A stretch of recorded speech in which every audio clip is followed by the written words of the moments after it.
kali ini kita sudah bersama Mas Rahmat yang merupakan owner dari Ribu Farm, Mas ya. Ribu Farm. Yang berlokasi di mana di sini, Mas? Desa Pancoran, Dusun Bunder, Bondowoso. Kabupaten Bondowoso.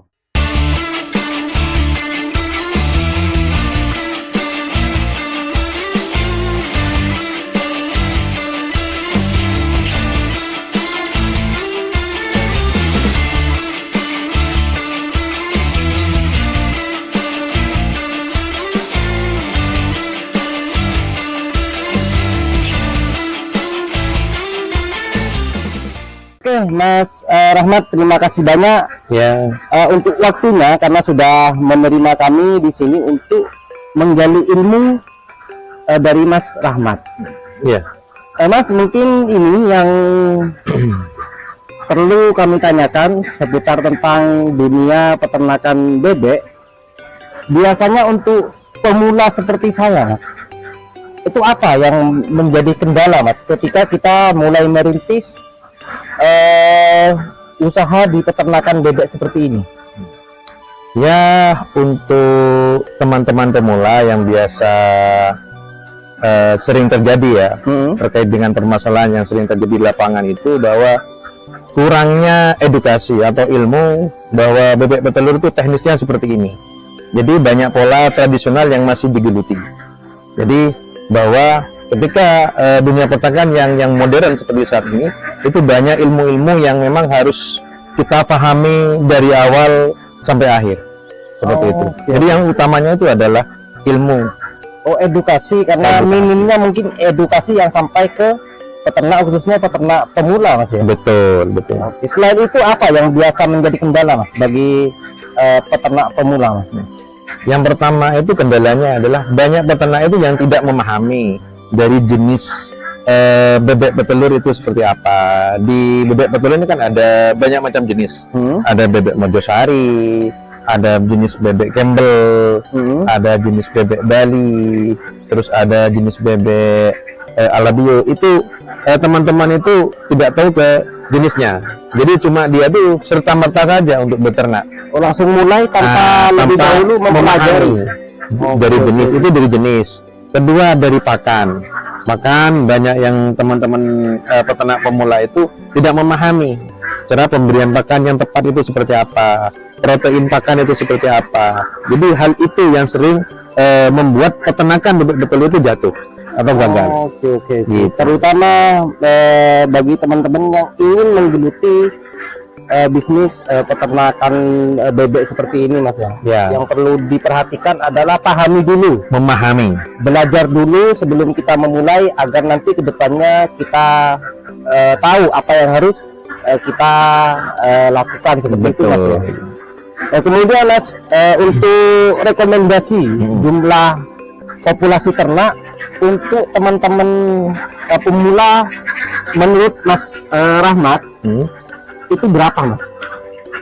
Saya rasa yang pertama kan tidak perlu memiliki populasi yang sangat banyak. Kita bisa belajar dari 50 ekor, 100 ekor, 200 ekor. Itu rekomendasi dari kita. Kenapa?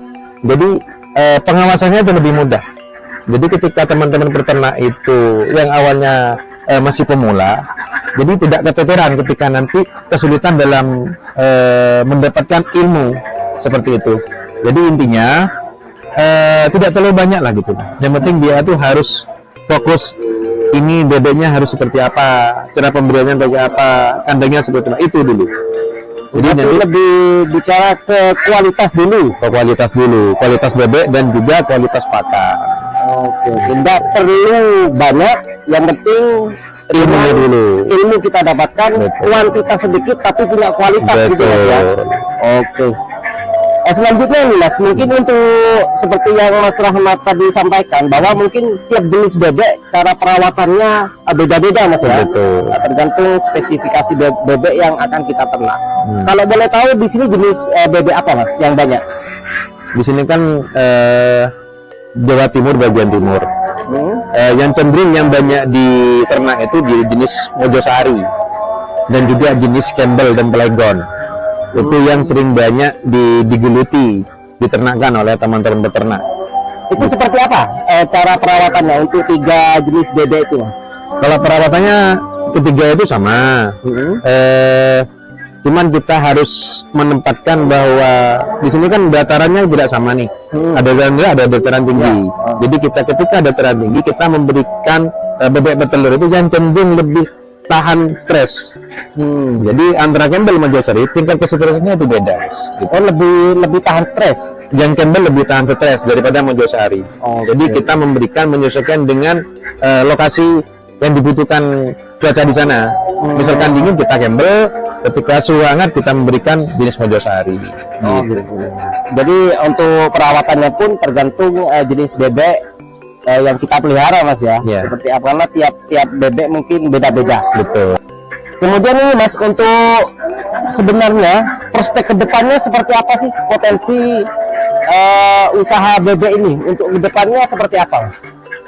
Kalau berbicara masalah potensi, kita bicara masalah permintaan pasar. Permintaan pasar saat ini itu 70% permintaan, 30% produksi. Jadi lebih tinggi permintaan daripada produksi. Jadi ketika berbicara masalah prospek ke depan, sangat prospek lah. Masih sangat terbuka. Sangat terbuka. Jadi pangsa pasar itu lebih banyak daripada produksi. Jangan khawatir untuk masalah pengembangan bebek petelur ini. Oke. Jadi prospeknya Mas, seperti yang sudah Mas Rahmat sampaikan, saat ini masih sangat terbuka lebar, karena memang kebutuhan pasarnya cenderung jauh lebih besar, Mas ya. Betul. Daripada produksinya sendiri. Oleh karena itu bagi teman-teman pemula, jangan ragu untuk memulai usaha ini, asalkan dengan catatan seperti yang sudah Mas Rahmat sampaikan, terlebih dahulu kita harus tahu ilmunya seperti apa, sehingga nanti ketika kita terjun di dunia ternak bebek seperti yang sudah Mas Rahmat kerjakan, kita bisa sukses seperti beliau. Oke, Mas Rahmat, terima kasih banyak atas waktunya. Insya Allah nanti kedepannya saya pribadi juga, karena memang masih ingin memulai usaha ternak bebek ini, akan sering berkunjung ke sini. Karena memang, Mas, saya sendiri sebenarnya seorang petani. Dan menurut saya, antara dunia pertanian dan peternakan ini bagaikan dua sisi mata uang. Yang insya Allah jika kita menekuni dua bidang tersebut, kedepannya bisa sukses gitu. Oke, Mas Rahmat, terima kasih banyak untuk waktunya. Coba nanti kita juga akan nge-review keadaan peternakan yang ada di sini, Mas ya. Nanti langsung kita bisa tanya-tanya untuk ukuran kandang dan lain semacamnya. Mas, ini untuk kandang yang ini ukuran berapa, Mas? Kalau yang ukuran ini itu ukurannya panjang kali lebarnya 4 kali 5. Jadi saya isi itu di 50 ekor. Per satu petak ini saya isi 50 ekor. Jadi intinya untuk bebek petelur itu 1 meter persegi di musim penghujan kita isi 2. Ketika musim kemarau kita bisa isi 3 ekor. Jadi kita harus menjaga kelembaban tanah yang ada di sini. Semakin tingkat kekeringan semakin bagus, produksi bebek ini semakin bagus. Seperti itu. Oke, jadi yang di sini ini total berapa volume anunya, Mas? Ini panjang kali lebarnya 4 kali 5. 4 kali 5 untuk populasi 50 ekor. Ya. Oke, terus ada lagi, Mas, yang ini yang lebih luas dari ukuran ini. Ada. Ini kan model betul intensif. Kita juga di sini ada semi intensif. Ada semi intensif ini itu kita ada tempat bermainnya, di luar ada tempat mandinya. Kayak kolam gitu, Mas. Kolam. Jadi ketika malam hari bebek itu masuk ke dalam untuk bertelur dan makan.